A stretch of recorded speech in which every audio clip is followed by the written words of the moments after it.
सासू माँ बदल गई। कहानी उस घर की है जहाँ बहू और बेटी को एक माना जाता था, लेकिन फिर अरे शिखा बेटा, तू रसोई में क्यों घुसी रहती है? जा, रोटी मैं बना लूंगी। नहीं नहीं माँ जी, आप बैठिए, बस सारा खाना बन ही गया है। श्वेता को बोल देती हूँ, वो खाना लगा देगी सबका। सॉरी भाभी, मेरे पास वक्त नहीं है। माँ, मुझे पैसे देना, पार्लर जाना है। हाँ हाँ चली जाना, भाभी को भी ले जाना। वो भी जाने को बोल रही थी पार्लर, पर पहले ना मदद कर दे उसके खाना लगाने में। देख माँ, वो बहू है, उसे बहू रहने देना, इतना सर पर मत चढ़ा भाभी को। श्वेता, ज्यादा मत बोला कर। बहू और बेटी में कोई फर्क नहीं होता है। जा जाकर काम कर। ननद को माँ का भाभी से इस तरह प्यार करना बिल्कुल अच्छा नहीं लगता। वो बार बार किसी न किसी तरह माँ को भाभी के खिलाफ भड़काती रहती, लेकिन कोई फायदा ना होता। एक रोज, अरे बेटे किशन, जा बहू को कहीं घुमा कर ला, सारा दिन घर में काम करती रहती है। हाँ हाँ माँ, हम लोग जा रहे हैं ना गोवा। अच्छा जी, भाभी ने तो हमें बताया भी नहीं। वैसे तो सारी पंचायत करती है, ये गोवा वाली बात क्यों छुपा गई हमसे? अरे क्योंकि उसे खुद नहीं पता था बहन। मुझे टिकट सस्ती मिल रही थी तो मैंने बुक कर दिया। हाँ शिखा, पैकिंग कर ले, संडे हम जा रहे हैं गोवा। दोपहर में शिखा पैकिंग कर रही थी कि सास आ जाती है। ये क्या बहू, साड़ियाँ? अरे गोवा जा रही है घूमने या फिर शादी में मायके हैं? माँ जी, ऐसा कुछ है ही नहीं, समझ में नहीं आ रहा क्या रखूं कपड़े में। अरे तेरी और श्वेता की साइज तो एक ही है, उसके कुछ मॉडर्न कपड़े ले ले, आकर लौटा देना। हाँ माँ जी, ये ठीक रहेगा। शिखा श्वेता के पास जाती है और उससे कपड़े मांगती है। ना जी ना, मैं अपने कपड़े ना दूं, वैसे भी फैल जाएंगे मेरे कपड़े, बहुत महंगे वाले हैं। शिखा मुंह लटकाकर कमरे में आ जाती है तो सास कहती है, चल तैयार हो जा, तुझे मैं शॉपिंग करा कर लाती हूँ गोवा की। बस फिर क्या था, सास बहू निकल जाते हैं मार्केट और एक से बढ़कर एक ड्रेस खरीद कर घर आते हैं। पहले बता देती कि नए कपड़े दिलाने वाली है भाभी को, तो मैं अपने ही दे देती ना भाभी को, मुझे दिला देती नए कपड़े।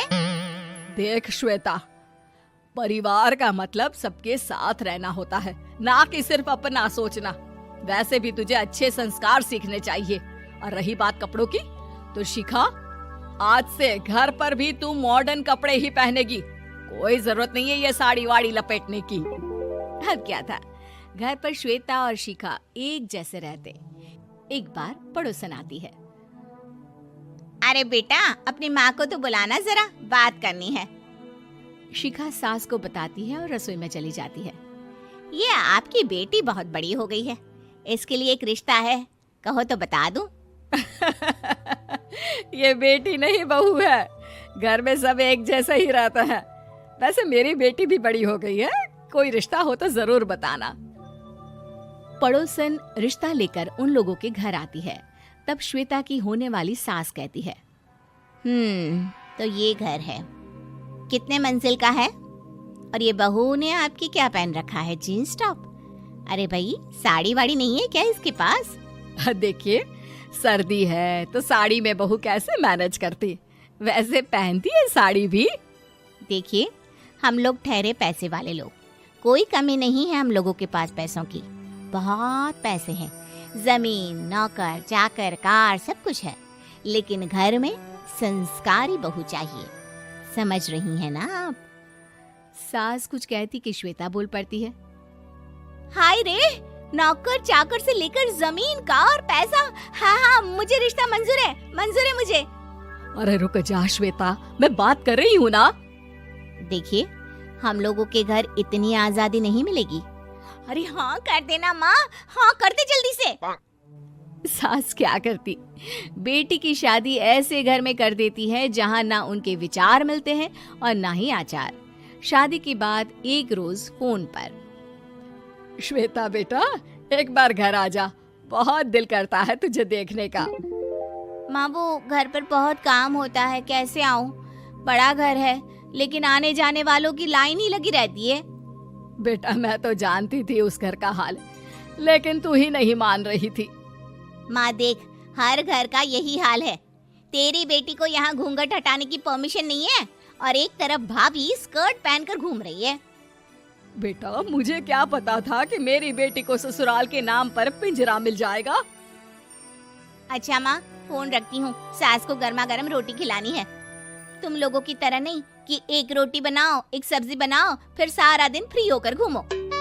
सास फोन तो रख देती है, लेकिन सोच में पड़ जाती है कि एक तरफ बेटी जिसे कोई आजादी नहीं, वहीं दूसरी तरफ बहू जिसे देखकर लगता ही नहीं कि उसकी शादी भी हुई है।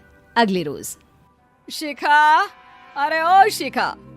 हाँ माँ, क्या हुआ? कुछ चाहिए आपको? मैं जिम जा रही थी। जिम के कपड़ों में बहू को देखकर सास को घूंघट में अपनी बेटी का ख्याल आता है।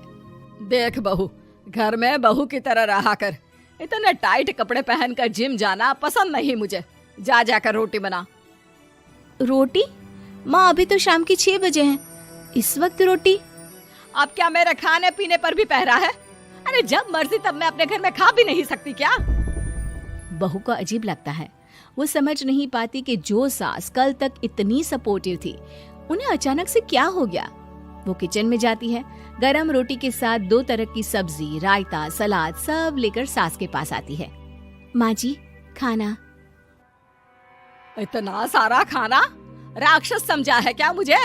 रोटी मांगी थी मैंने गर्मा गर्म बस।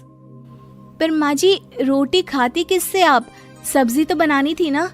अरे भूख मर गई मेरी तेरी बहस से। जा जाकर काम कर, अंदर पूरी रसोई साफ कर। बहू अंदर चली जाती है। थोड़ी देर में श्वेता घर आती है। अरे शिखा जल्दी से चाय ला, पकवान बना, मेरी बेटी आई है।